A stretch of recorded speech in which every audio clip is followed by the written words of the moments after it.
C'est un tableau qui avait été déposé au musée d'Anzin, donc en 1947, c'est-à-dire un dépôt, c'est un prêt de longue durée.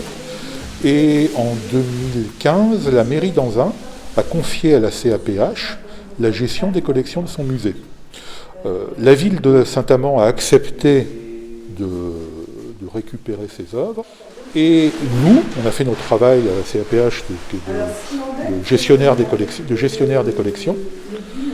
On les a inventoriés, récollés, et on a trouvé 2 tableaux orphelins, 2 petits tableaux orphelins, à peu près 4 mètres de longueur, qu'il a fallu identifier d'abord, parce qu'ils étaient très très très noircis depuis le temps passé, et puis ensuite, effectivement, attribués. Et donc, on s'est rendu compte que c'était des toiles qui avaient été déposées à Anzin par le musée de Cambrai, et on a utilisé la base des œuvres disparues de l'association des conservateurs, et le musée de Cambrai vient récupérer son bien perdu depuis, égaré, il n'était pas perdu, il était égaré, depuis 77 ans.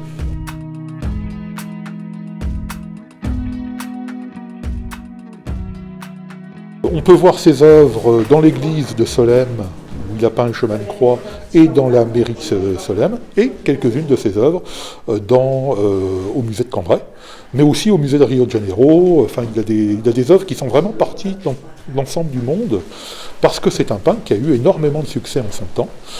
Et là, on a retrouvé effectivement 2 œuvres probablement majeures qui lui étaient attribuées.